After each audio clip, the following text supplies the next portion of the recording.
What's going on, everyone? Investor here. It's time for my weekly portfolio update. So if you're new here, please hit that subscribe button, give this video a thumbs up, and then hit that bell icon. I don't want you to miss any new videos. So this past week, I was able to deposit $1,625, so big deposit week for me. So you can see my account is sitting at just over $24,000 at $24,138.02.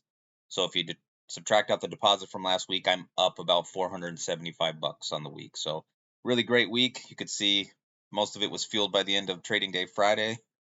End of the day here, I was up $203.77 just on Friday. So it was a pretty good day. I think for a lot of the Magnificent Seven, the tech sector had a rough Thursday. But it looks like everything rebounded nicely Friday, so that was pretty nice to see. So I did receive 3 dividend payments this past week, and you could see the overtime money started really pouring in. So I took that money and I took full advantage of it. So once I added that to the dividends that came in, you'll see once we get to the spreadsheet what I was able to do with it. So I did a dollar cost average as well as save a little bit of money, kind of the whole save a little for the rainy day for the next dip, or just take advantage of the annual percentage rate that most of the brokerages have for just cash. So figure out what I'm going to do with that here in the upcoming week. If I'm going to use all of it or not, I'm not sure. But this upcoming week, kind of the same plan. I'm going to dollar cost average again and continue working on my goals, the ones that I've set for the year, as well as I'm going to put a focus again on the holdings that are still in the red and bring that cost basis down. There's a couple that are still kind of struggling so far for my portfolio for the year, so I'm going to continue to work there. So this upcoming week, I do plan on depositing around another 700 or so into the account, and that should really conclude kind of the bulk deposits here. The overtime that I've been working, that'll conclude most of that, and then I'll have to go work some more, try to get some more coming in. But I may lay low a little bit on that just for a little bit, just so I don't get burned out. I've been putting in a lot of hours, so I have a lot to show you guys with everything that's going on in the portfolio, including a new record being set. So we'll keep the suspense there, and I'll show you that once we get to it. But there is a new record set for the portfolio. So let's jump over to the spreadsheet, and I'll show you what I've been up to. All right, taking a look at the spreadsheet. See quite a few additions here into the difference column. So, and if you're new here, I'll explain just real quick. Here, the difference column, this is basically just the difference between this past week we just finished and the week before, just so you can see what I've added. So SCHD, JEPI, haven't added anything there. Kind of surprised. I should have added some more SCHD. They've been on a pretty good run lately, but kind of was focusing a couple other areas this week. So, just like 0.37 here. It's a little over quarter share, more or less just dollar cost averaging, as well as for the cost basis, they were coming down still a bit, even though they have rebounded nicely. I believe they're right back to about where I'm at with my costs. So good to see. So ABR added 3 full shares. If you're not familiar with ABR, or those of you that are, you'll see, I think on Friday, the Department of Justice and the FBI basically are probing an investigation or whatnot into ABR for some of their loan practices or what they're being accused of. So as soon as that information came out, you could see the stock kind of just went right in the toilet. But to me, if you believe in the companies and believe in the holdings that you have and know that they're good companies, even if it's just something that you're hoping will rebound, in an instance like ABR, I think they're going to be fine. I think it's something that they'll get through. But because it went down, there was a nice big dip. That's a good time to buy. So whenever you see these things, like I said, if you believe in the company and you believe in your holdings, even if they have a big dip, so what? Buy more. That gives you a great opportunity to get into it. So I picked up a couple shares there, 3 shares, but like you say, you see the cost is only $12.89. So it's not like I put a lot of money in there. So, but nonetheless, 3 shares will bring it down. So Altria Group, the 0.622 here, this is strictly from the drip. Received that dividend here this week. We'll cover that more in a minute here. Pepsi, the 3/4 of a share. This is strictly still just cost basis while Pepsi was down. Procter & Gamble I added.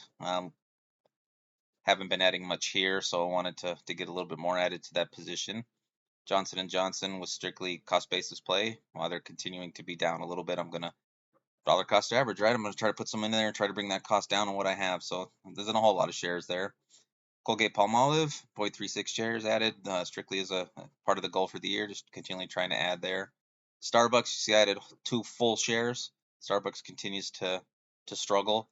And if they continue to struggle, I think they'll rebound in the future. I think once the economy kind of kind of starts to rebound, and if the Feds really do begin to drop rates starting in September, I believe is when they said, hopefully things will start get back to normal, and people will go back to their spending habits. But we'll see. For now, that's the way I'm going to play it, and continue just to dollar cost average or add full shares like this if I can. So while they're down, help it out a little bit. So Walmart, just adding to the position more or less. So you see 0.641 there. Apple 0.107. This is just the customary $25 that I've been putting in every 2 weeks into Apple. So, and then a half a share of Nvidia. Just when it's Nvidia has been another roller coaster this week. So each time it came back down below where my cost is, I bought more. But you can see it's only a little over half a share. So not a lot, but enough. So quite a bit of things you see that I've added into this week. So take a look at the 365 history, and hopefully you guys are enjoying the spreadsheet here without me blowing up the numbers, if it makes things a little easier for you guys. So try to take the comments and the things that you guys have said about the spreadsheet to heart. So, and speaking of the spreadsheet, if you go to my previous video, I'll try to link it in this one too here. Um, this spreadsheet, if you guys wanting to use it or whatnot, it's available, it's out there. I'll get you the link here. I'll put it in the description. If for whatever reason I forget, it is in last week's video, so you can go in there and you guys can get a copy of the spreadsheet and use it at your whim. So let's jump over. So positions, you'll see O has rebounded quite nicely. So if you look at the past couple weeks, O has just been really struggling. So I've been putting shares in. I've been dollar cost averaging. Now you can see I'm up $125, but you can see 120 of that is from the dividends. So, but $5 up on the position, especially from where it's been, I will take that all day long. So you'll see on Friday it had a $48 day. It was great. So I'm not gonna stress that one there. So Coke's doing well, Jeppy's doing great, and you'll see ABR as of Friday, like I said, when the information came out about the probe on the loan practices and whatnot, ABR really just tanked. So it was $46 down. So you can see I'm up still $10 on the position. So my cost basis is $13.31. So I'm pretty close to where it dropped to, but nonetheless, that's why I added those couple shares. So underlying position, I'm actually down 3%, but because of the 17 I've received in dividends, I'm up. So we'll take it. SCHD approaching that $500 mark of in the green. Let's see, Energy Transfer doing great. Altria Group's doing great. We had another great day on Friday. You can see up $20. Tesla continues to be up or down. I had an opportunity, I think, to sell this off this week, but I was putting in the overtime and I didn't really have a chance to look at the account. But I don't babysit the account every day, so either way, I'm still up. So I'll just have to continue to see what happens here. So Pepsi's kind of rebounded back into the green, which is good to see. They're working their way back up, so you can see I'm right about where my cost is. Same thing, Procter and Gamble, QQQY, JEPY. Although I need to take JEPY off, you can see it's no longer a holding that I have. I have 0 shares. I just need to get it removed. So QQQY, FXAIX, a little bit. I think I might have skipped it over on the growth one, but yeah, I added like 0.002, which was from the drip. So I received that dividend this week. So Johnson & Johnson coming back a little bit, little bit more room to go. So still down about $2 on that one. So that's why I've been dollar cost averaging into that. Colgate and Vici are doing good. Vici, like I seem to mention it every time I mention O. The two seem to be trending right in the same exact path. So it's up. They're both up. Great to see. So Starbucks, even though it had a good day, up $24 basically on Friday, I'm still down quite a bit. So this is continuing to be an area of opportunity for the account. You see Walmart doing great. Apple and Nvidia doing just fine. So $1,650 basically up on the total portfolio, so 6.45%. There's the chart. Jump over to the calendar. So the 3 dividends I received this past week, we'll jump down. The first one was Altria Group. I received $29.05. So puts it at $59.73 so far for the year. FXAIX, I received that big 29 cents there. See, up to 48 cents now received for the year. This position I'm got to work on getting a little bit better. And then as well as we skipped over Tesla. Tesla was the big winner. I think most people might have gotten this in their account on Friday. I think mine might have hit on the weekend. I can't remember. But nonetheless, it was slated for Monday for this week. So I added in with this week. So that was $62.26. So puts Tesla at $301 so far for the year. So brand new record set for the portfolio. congratulate me, guys. Give me a thumbs up just for making that. You see, total received now for this month is $181.50. That's the highest I've received, so new record for this portfolio. I have not received hardly anywhere close to that. I think the highest I received was back here in March when I got the 132. I mean, basically a difference of Tesla up. So you see, I still have one more dividend coming in with O Realty. I believe it's coming up on, I want to say Wednesday this upcoming week. So should put me just under the $200 mark for the month, which would be nice to see a two starting there instead of a one, but nonetheless, I'll take it. So you see, my projected goal is actually I'm going above beyond where my projections were. So $125 average, and this is just averaging from this year. I'm not adding anything additional, just this year. So it's $17.94 a day. I finally got up to the 11 cents an hour from the 10 I've been working at for a while with 19 holdings. So you see, next month got quite a few too as well coming in. So should be another decent month there. So jumping over. So the 181.50 brings the total for the year up to 878.85. You can see it's now the new tallest stair here in the staircase. There's the pie, as you guys can see if you wanted to take a look. So goals for the year, just kind of plugging away. So I'm still working on Pepsi, Colgate, and Altria Group. Like I said, I think it was last video before. I think Altria Group and Pepsi. I'm on track to get. I think Colgate Palmolive might be a little bit of a stretch, so we'll have to see how that goes. And then obviously we're coming into the halfway mark of July. So once July ends, we will get this one updated. And you can see with the 24,000 plus the deposit, I'm hoping I might be able to hit that $25,000 yearly goal by the end of July. So wouldn't that be awesome to hit the yearly goal 7 months into it? I don't know. I get excited about that. So moving along.